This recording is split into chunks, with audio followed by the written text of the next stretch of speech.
In my opinion, the past is a big obstacle to great leadership. How are we going to fix the past? Impossible. Is it the systems we've designed that keep us in the past? الدكتور حكمت البعيني. دكتور حكمت البعيني. دكتور حكمت البياني كاتب ومؤلف وأستاذ جامعة. الكاتب السياسي هو الرئيس التنفيذي لشركة Future 10X. Dr. Hikmat Beaini. He is the president of the AI in Dubai conference, which was recognized as the first and leading AI conference in Dubai, including business innovation. Recently, he's been appointed as an AI consultant at the American University in the Emirates as the first author to publish a book in Arabic co-authored with ChatGPT, establishing himself as a pioneer in integrating AI with literature. And this is based on all the authors I've spoken to. They say the same thing. It's not easy. It requires discipline, time. But now it's different. Now my second book, Humane, it took me 1 month. AI helped me write that book. He's full of stories, full of life, always something exciting happening with him. He's just a leader, a natural leader. Let's not forget all the 10 other books he's written as well, topics that he covered on public affairs, society, creativity, happiness, leadership, and much more. His book Beyond Happiness was published while he served as the Chief of Happiness at the University of Dubai. He wasn't just a manager like a normal manager. He was more of a builder. He was a builder of people. دكتور حكمت شخص ماخذ من اسمه نصيب، يعرف كيف يخلي الناس تحبه بشكل طبيعي. يعني الشخص هذا شمعة الجلسة، حكمة شمعة الجلسة.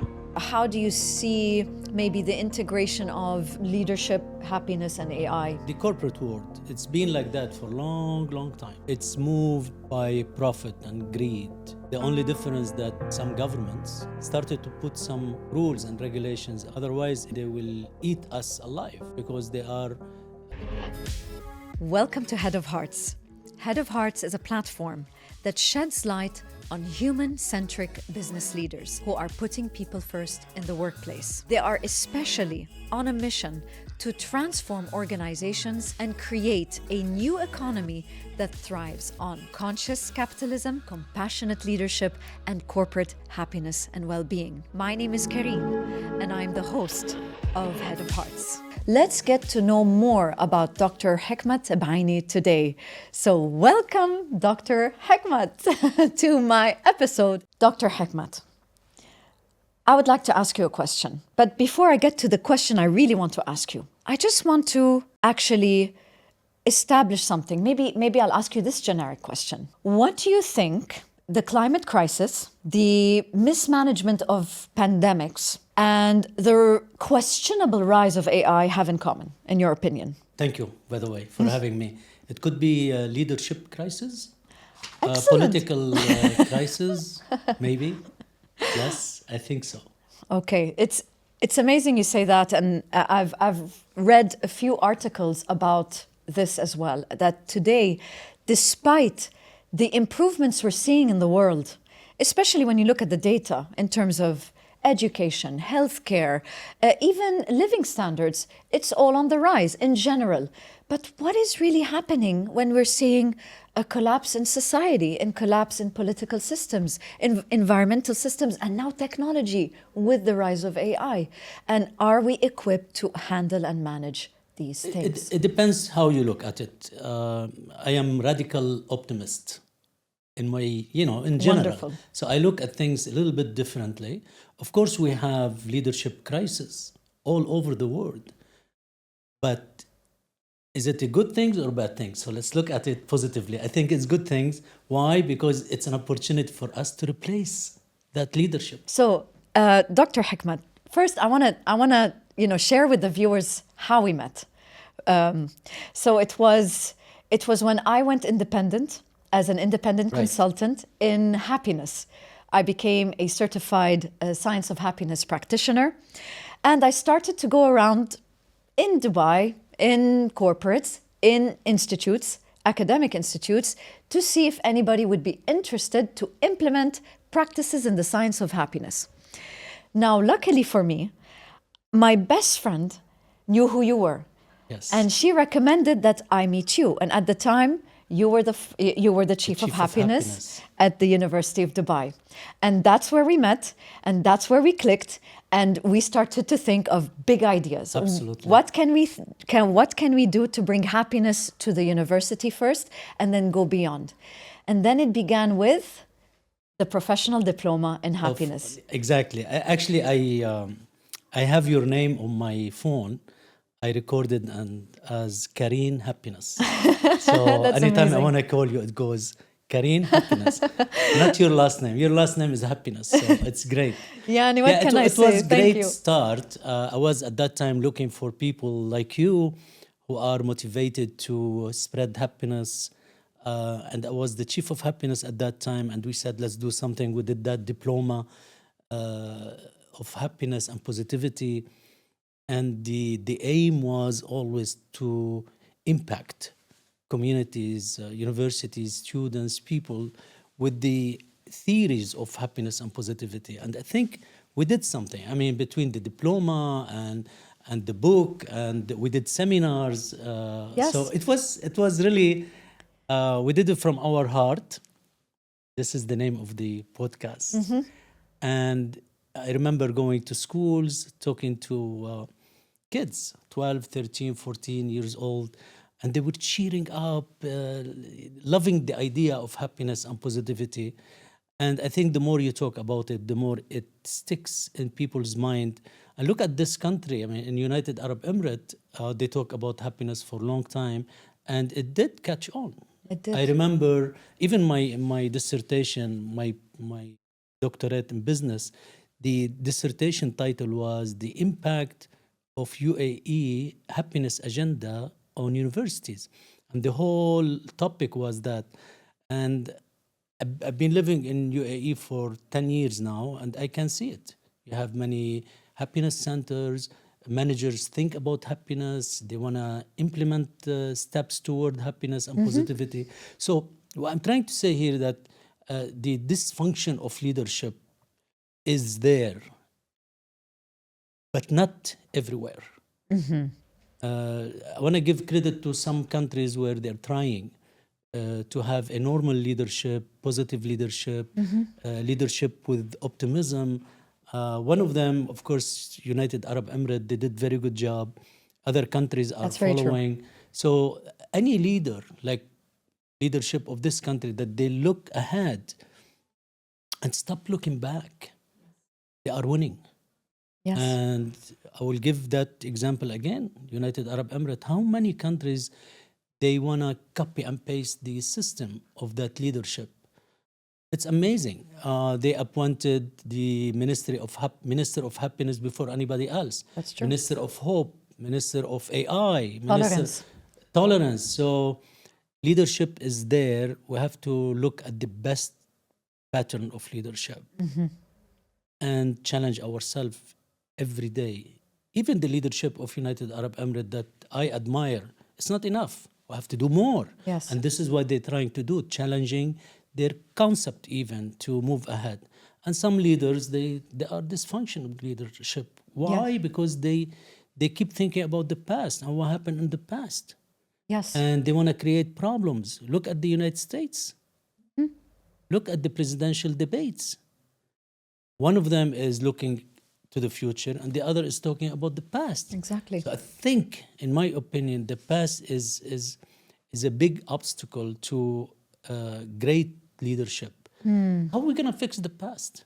Impossible. Is it the systems we've designed that keep us in the past? Is it that they were so comfortable with the way things were already designed and the systems that were already in place, and now because we see a collapse in the systems, they're just trying to hang on? And this is what you mean by the past, Yes, right? they don't want to change. They fear change, and even they benefit from the past. Some leaders, they always bring the past to ignite something in the spirit of their followers. Yes. They want their followers to get back to the past so they can be more passionate about some issues, and they keep following them. So leaders who are selfish leaders, they keep reminding their followers of the past. Don't change, don't do anything. You know, when I talk about the past, revenge is the past. All the time. I mean, think about any past. You want to get revenge, then you have conflict. You think that the past was the best. Even they teach us sometimes that, wow, long time ago, your grandfathers used to live better than now. They used to. It's not true. It's really not true. Some people, they want us to think this way, that our grandfathers and grandmothers, they live better than us. It's not true. We live better than anybody because we have that communications, transportations, we have air conditions, we have heat, we have social media, we have everything. I mean, look at the healthcare, or look at the schools and university. Yes. Let's compare it with the past. There is, though, a good side to the past, especially here in the UAE and the beginnings of the UAE. We see a lot of these great Emirati families who had very humble beginnings, and they really worked hard. They set the foundation for what the country is today, teaching their children and their children how the value of work. No, this is different story, values. And now, yeah, exactly. Now we're getting into the whole I generation. love that because it's virtue different than the past that I'm talking about. Yes, okay. I'm talking about conflict. So it's just good to distinguish these two. There are many philosophical theories about the past, and there is something will never change, does not change the virtue of life. With thousands of years back until now, you have some concepts. They don't change. Like loving each other, Yes. helping each other, Yes. protecting each other, forgiving each other. This is great, but this has nothing to do with the past that I'm talking about. Okay. It's something that it's really there for forever. We call them the virtues. The virtues, yes. You know, and And this the is pillars important. and the pillars of happiness. Absolutely. Right. Imagine that you practice that all your life, and you stick to that, to those virtues. You will be. I'll give you a guarantee. You will be Yes. happy. Yes. I mean, So- this is the way I think about happiness. Going back to the university where you worked before, and how they supported the idea of creating a professional diploma in happiness and a professional diploma in tolerance, do you believe that the leadership at the time was aligned with the vision of the UAE, and this is why they pushed for this? This is why I said, even my dissertation was the impact Yes. of UAE happiness agenda Yeah. on the society, on university.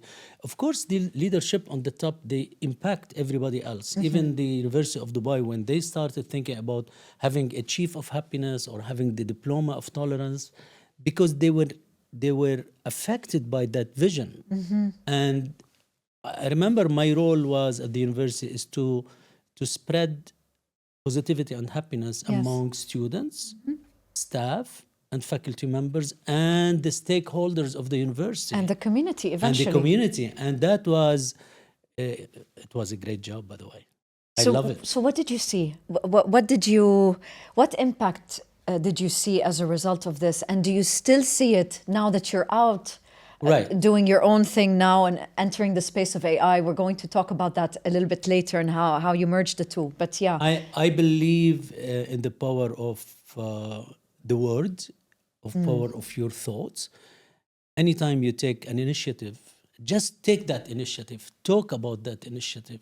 It will spread either positively or negatively. So when we did when we created that initiative at the university, having heard about the university, if you were a student or you were a faculty member, then just when you hear that there is something like this at the university, you start even, happiness is contagious. People don't know that. Yeah, I mean, if they I'm think, happy Yeah. and I talk about happiness among, even in my family or my friends, among my friends and my colleagues, they're gonna be affected by it. Yes. And they will think about it. And they are curious now about it. And this is what happened at University of Dubai. Even we put something called the meters Yes. at the Had campus. the happiness And meters. we used to ask the students, faculty member, every day when they come, question about life, they will go yes, no, happy, not happy. So the engagement was important. Yeah. And I always tell people, start something positive. You never regret it. Even if you fail, Yes. you never regret it. And today, I happened to be listening yesterday. Actually, there was a live Harvard event called Scientists and Sages, and Gary V. I don't know if you know about Gary Vaynerchuk, a social media sensation, who preaches and talks about empathy and kindness a lot and spreads it on social media. And he said, even with social media, start liking and sharing and commenting on things that are positive, and in no time the algorithm will change. Absolutely. And social media will serve you then and will give you the positivity that you're looking for in your life, rather than complain and say social media is taking over and giving me all this negativity. We tend to blame social media for that, but it's not true. It's how we use social media. Engagement. So exactly, engagement and contagion. And so you know what? We're talking about this that. is what I'm doing right now with AI. Yeah. I published the book called The Humane, which is HUMAIN, humane. Yes. I added AI. It's about a human and AI.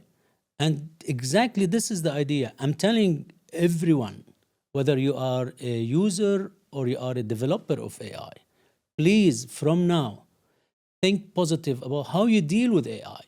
Talk positive with AI. Thank AI. Correct the AI. In a respectful way. In a respectful way. Tell them the truth. Don't mess with the AI.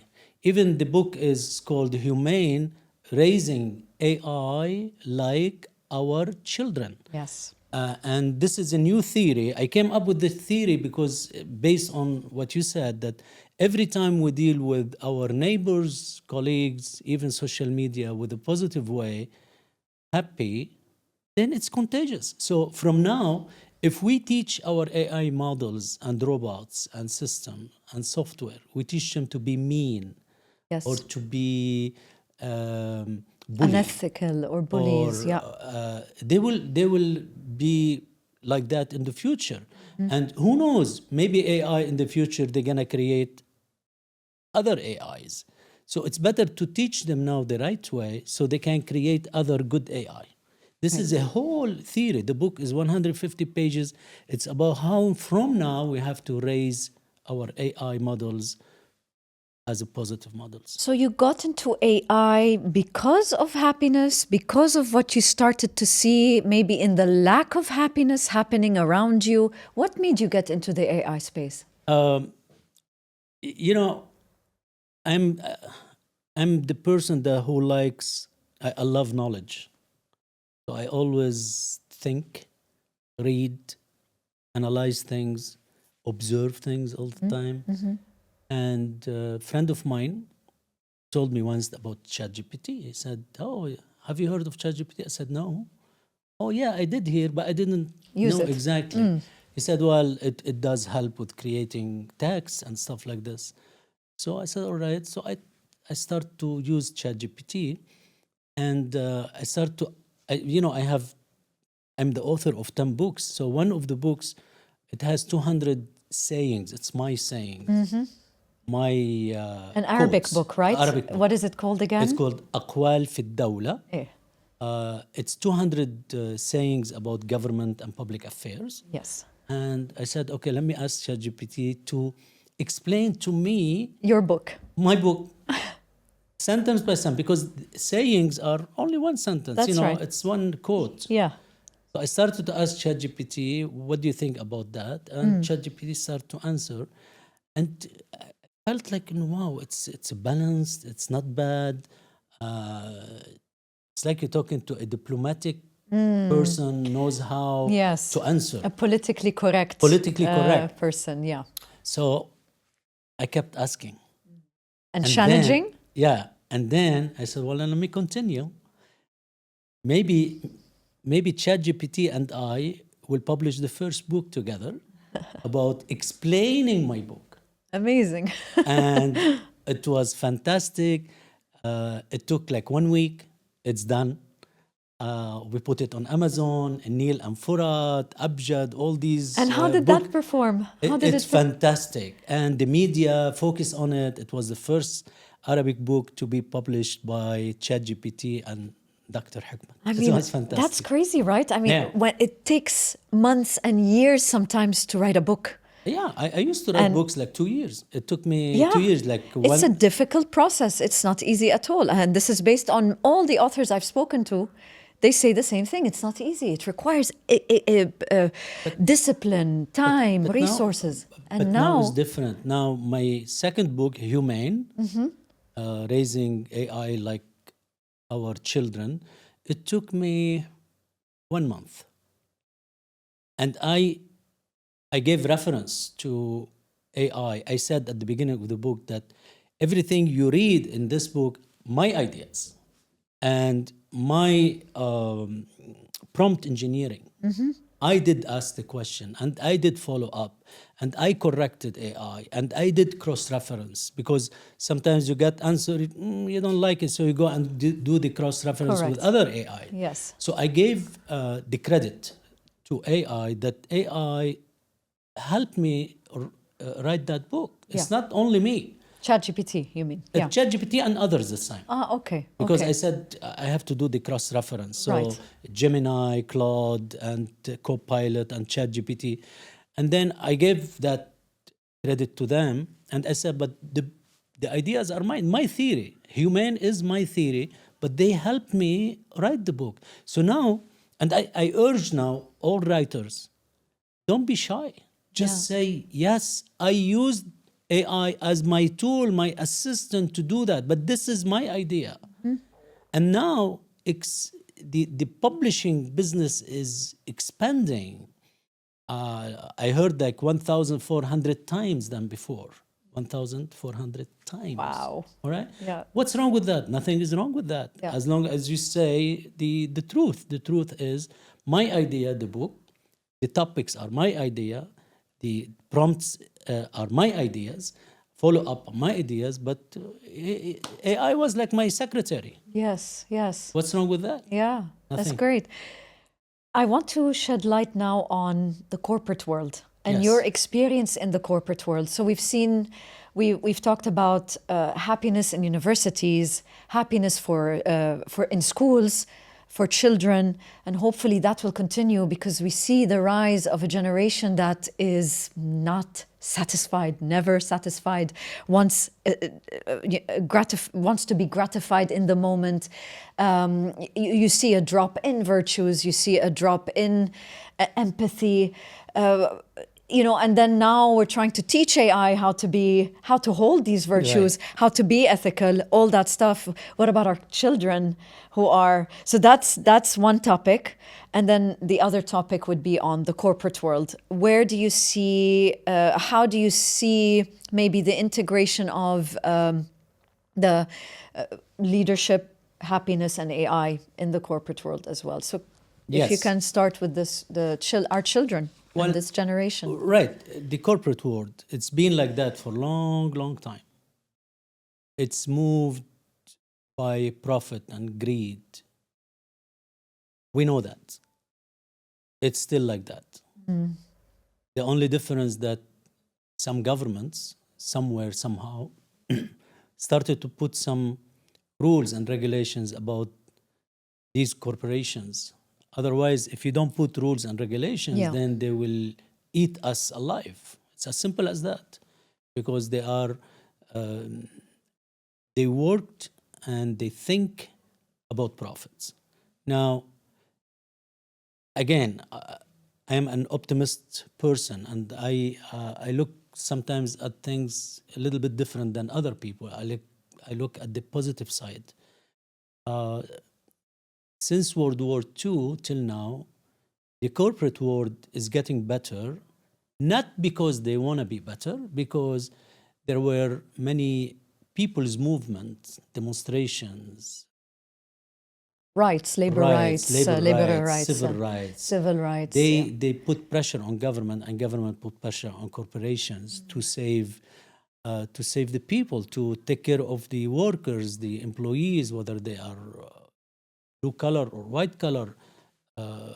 And that's labor. exactly what we see now with the climate crisis, right? Right. The pressure that came from Greta Wow, Thunberg, one of definitely, them, definitely. and now the implementation and I mean, renewable. if we let them do what they want, the whole earth would be polluted. Right. We know that. So, but is it getting better?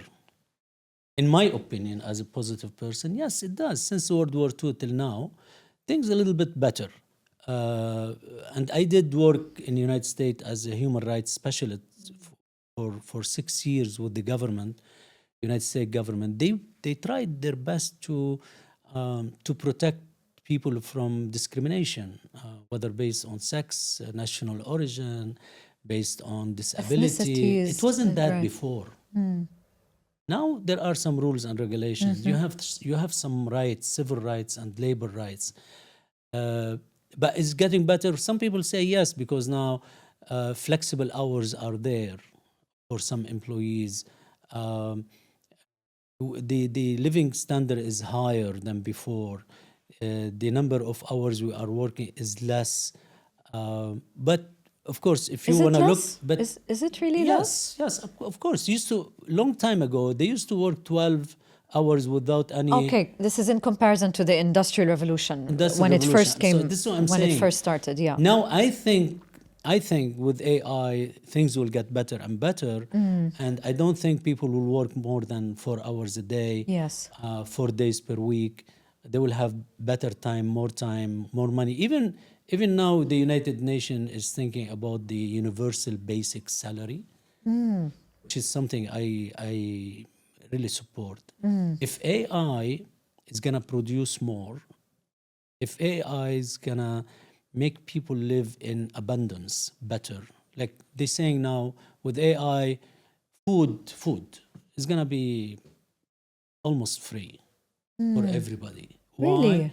Because AI robots are gonna be in the farms. Right. People are not going to work in the farm anymore, and the production is gonna be so high. Distribution is so effective and easy because AI is working on that, and transportation of the foods. So people are thinking that with AI, things gonna get better. But of course, with corporate, always you're gonna have this gap. The rich people Get richer, and the poor get poorer. poorer, and the middle But even the gets wiped poorer, out. even the poorer with the standard of before is gonna be higher than before. Even now, poor people different than poor people before. I'm talking, like I said, like 70, 80, 100 years back. So I think with AI, things gonna get better if the government just from now started to put some rules and regulations to stop corporations from abusing AI toward their interest only without taking care of people. But it's not only corporates, right? It's also those people developing AI, the scientists, the hackers, the I don't know who, the developers. Believe me, I know. I mean, poor the developers. They make some money. Hackers. I mean, believe me, corporations make I know. Yeah. tons of money. Yes. Yes. So, but this is my opinion. Some people say no, the AI is gonna take jobs away. AI will have gaps between rich and The and poor. poor. AI will hurt. AI Yeah, I will mean, destroy many the some earth. authors like the famous Harari, Yuval Harari. He talks about that divide between the high and the low class, and many other, It's there. yeah, But it's there. The scare is there about AI, and hence why there's a lot of effort now being put in the ethical side of AI. We go back to virtues Yeah. and the concepts of being good, not bad person. I mean, empathy. And corporate world lack some empathy, and this is the issue here. Yes. Now, I talk to many corporate leaders and say, I mean, just please make sure that there should be some empathy, sympathy toward the people that they work for you, and toward the stakeholders, the customers, the market. And they said, well, it does not work this way. If we don't make money, we cannot pay Their salaries. their salaries. And to make money, you have to sometimes Yeah. let it go. Do you think we're stuck then in a system, or It's can we been like this- navigate? It's been like this forever. And I've spoken to leaders also, and and they're trying very hard to change existing policies as well, and it's a nightmare. It takes time, it takes advocacy internally, Right. from the big guys up there, the stakeholders, the shareholders. I mean, this is why I'm wondering: is there hope for the corporate world to change, It is- to be designed differently? It's changing, in my opinion. Again, maybe I'm different. It's changing for the better, but it's not there yet. And the profit and the money and the greed is gonna stay, because this is part of the business. Like you said, if we don't balance that with some movements to stop the greed, or to warn them that if they keep doing that, things will get back to them negatively. Yes. And this is why I always support activism. I would say whether Yeah. you work in a company or your neighborhood or anywhere, you have to be active and engage positively, not negatively. Right. Again, Yeah. even if you want to ask for your rights, try to ask for your rights in a positive way. In a non-violent way. non-violent There's way. something we Absolutely. call non-violent communication, NVC. Please, audience, look that up. Yes. You will see a lot of material on how to use NVC in your life and in the workplace. So, yeah, Positive absolutely. communications, even when you want to ask for your right, positive activism, it does work, believe Nice. me. It's like happiness. Happiness is contagious. Positively is contagious. Positive communication is contagious. So in my opinion, if we don't use our role as activists, positive activists, then people will take our rights away. What we say also in the World Happiness Foundation, the catalysts. Yes. We're Yes, the catalysts absolutely. to bring that. So in your opinion, Dr. Hikmat, what would you advise leaders to do, maybe leaders, and what would you advise employees to do on the topic of activism? And you mentioned before, countries have changed, rules and regulations have changed because people became, they were out there, putting on strikes, asking for their rights, and then things changed.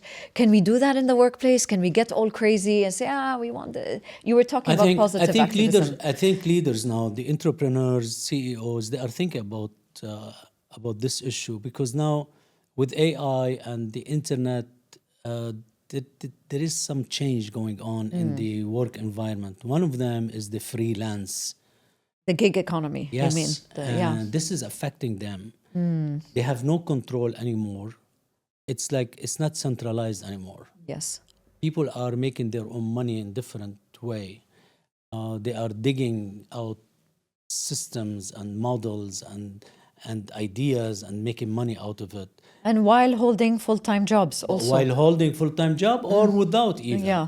So now the grip on that central employment or labor is loosening up a little bit, and CEOs, they know that they have to treat freelancers, or we call them the outsource employees, better, and even their own employees better. And the reason why, because they can leave now and start their own, and it's happening.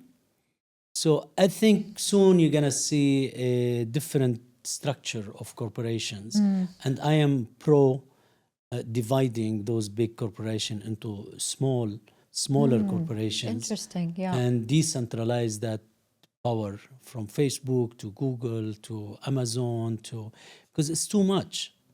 It's too much, and it's like monopoly. And we should pay attention to that. But it's happening. And with AI, things are going to change tremendously. And in the meantime, what should employees do? What do you think they... Yeah, it's always my advice. In today's world, if you are not competitive, you will be left out. What do you mean by competitive? and I do a lot of training. So I tell my learners, I call them my students, I say, don't think that now with AI and the internet and digital transformation that our life is easier, we can get the information we need easy. Yeah, you can, but other people are smarter than you. They work harder than you. They watch what's going on more than you. They spend more time digging out information. They love knowledge more than you. They work harder than you. So you will be behind. So please, it's the same thing. You want to be a good employee. You want to be a successful employee. You want to get up on the ladder. You have to work harder than other people and read more. Write more. Upskilling, right? Upskilling. Upskill yourselves. Don't just sit there Learn new and watch skills. Netflix. I always say that. Yeah. Please, this is a competitive world now. It's more than ever. Yeah. And if you don't read, if you don't work, if you don't think, if you don't analyze, then if you don't observe, if you don't have that, if you are not eager to get better and develop yourself, you'll be left out. Are you seeing that a lot from this new generation? I'm worried a little bit about them. Yeah. But soon AI is gonna change that whole world of schooling and university. I will tell you, That's a whole new, it's a whole whole new. other topic. Every student's gonna have his or her own school. Wow. Every student's gonna have his Yeah. or her own university, and this Makes is now sense. different. I don't have to study everything. It just I know my AI will teach me what I want. Depending on What your I want. strength, your skills, Yes. your need, what you want to learn, what you're curious Absolutely. about. So this is why Wow. I'm saying things gonna change for the better. But as long as we do our job, we be more active with the government, tell the government what we need, stop the greedy people from taking everything from us, and again, positive communication, peaceful communication, it does work. So can we really blame leaders then? With all these crazy changes, can we really blame them see, I've for been mismanagement? So I've been talking now for half an hour. I did not blame them. Yeah. I told you, I'm even saying that they talked to me and they told me this is the way. It just, we are trying. But if private business is based on profit and based on investment and ROI, what do you want them to do? You know, I know CEO of a big organization. The organization had like 250 employees. He works hard every day talking to his employees to do better. Please do better, work harder. We need to do this, we need to do that. And one day I spoke with him, I said, why are you putting pressure on these people? Yeah. Like this? Your brand is shining, you're doing very well. He said, because when I go and meet the board members, shareholders, you think I'm happy? I go shaking sometimes. They're gonna ask me questions about the profit, about their ROI, about their investment. I'm responsible for them. They put their money, I need to get them ROI. So this is the cycle of the private business, capitalism, whatever you wanna. Yes. But is it getting better than 100 years back? The answer is absolutely yes. So you think the Will shareholders... it will get better in the future? Yes. Yes. We just need to be Remember, I'm very radical patient. Optimist. Speaking of which, tell us how you became a radical optimist. And I know Yes. that with positive people, happy people, and I know this from myself, they have gone through so much pain, suffering, trauma. And I know these types of people see the value in life in general. And somehow, some way, something made them very resilient and they have come out a new person. Yes, And absolutely. right. So can you share I will how share a this little bit of my, happened? I was raised in a beautiful, nice family, best mom, best dad. But we were at the edge of poverty. I mean, we just made it, okay? And I always think that we did not have things. We didn't have fridge, we didn't have TV, we did not have car. And other people used to have all this. So I always think about this, about my childhood, although it was a happy one. But then the war came in Lebanon. I'm Lebanese. The war came, I was 15 years old. So the war, the influence of war is just very negative. Like, you know, it's just, True. You live in an environment that if the hate, the conflict, the killing, so that affected my personality. And I grew up not with optimism. I grew up with negativism. I used to see everything around me as black and white, and I was against the norms, the systems. I was a negative person, and I wrote that in my book. I said even my best friend used to call me فقري. فقري, that which means and متشائم. yeah, means- negative, poor in spirit. Poor. Yeah. I don't want to develop myself to be better even. Okay. This is what he used to say. And he suffered the war as well. He went Yes. through the war as well. Yeah, but and he used to say that I always, I am pessimistic and I wanna stay poor. This is how I used to hate to become rich. Yes. I refused to become rich. This is how bad it was. Right. And then things changed. You had a wrong idea about rich people, for example? Exactly, or absolutely. You thought they were Absolutely. evil? Yes. Yes. Because I lived in poverty. Yeah. And then things... In a way, you blamed them for your poverty. Absolutely, absolutely. Yeah. There was a resentment, But then I kept learning. This is the key. Mm-hmm. I went to law school during the war. Then I had In Lebanon? In Lebanon. Then I had the opportunity to go to United States. I worked there for McDonald's, and I did valet parking and all this. And some people gave me scholarship for 1 year to study English. Wow. And I did. And I remember I bought that small dictionary, Arabic English, and I used it for 1 year. It was like يعني شو بيقولوا توسخ. Yeah, it became so like used up. I mean, like used up until the end. I kept learning. All right, and then it was tough. Yeah, in the United States, but then you went there alone. Yeah, and then I made it. Went to law school again, and then came to United Arab Emirates. Mm-hmm. After 17 years in the United States, came to United Arab Emirates, and a new chapter of my life started. Why? Happiness is contagious. Positivity is contagious. So where did you learn happiness? In United Arab Emirates. Really? Absolutely. Not in the US? No. And this is very important. I always think about my life that it started when I came to United Arab Emirates. That spirit of happiness, positivity, optimism. I read Sheikh Mohammed bin Rashid books, and I was affected by that. And I saw people around me. I saw the initiatives, and things changed. And now I'm the lead. I am one of the leaders talking about happiness, positivity, optimism, self-resilience, emotional resilience. So, happy life.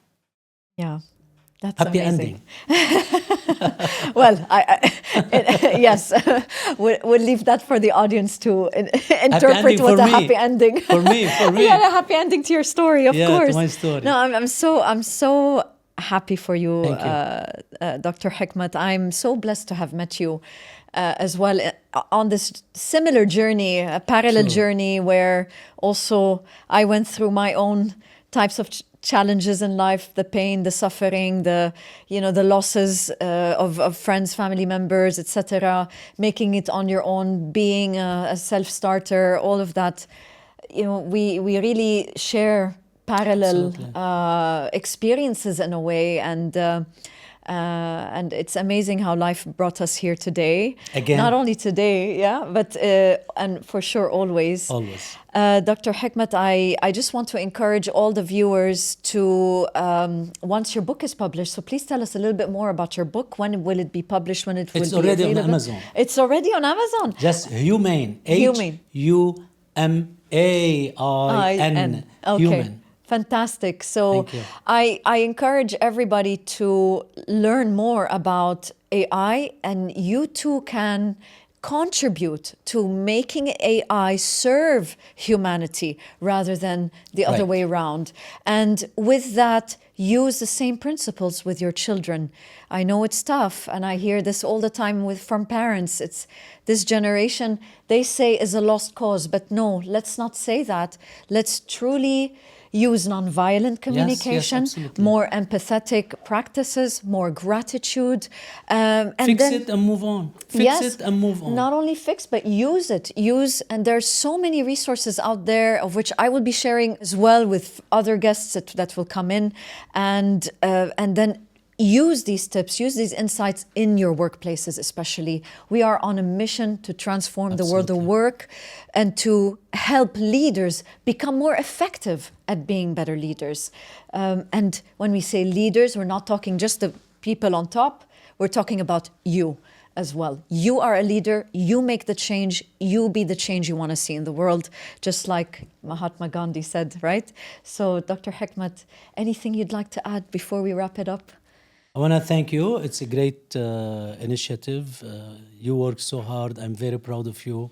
Thank you. And I know that you're gonna really be successful with this podcast. Shukran. Thank you. Shukran, Dr. Hikmat. Thank It's you. been lovely. Thank you, everybody, for watching. Until the next time. Thank you.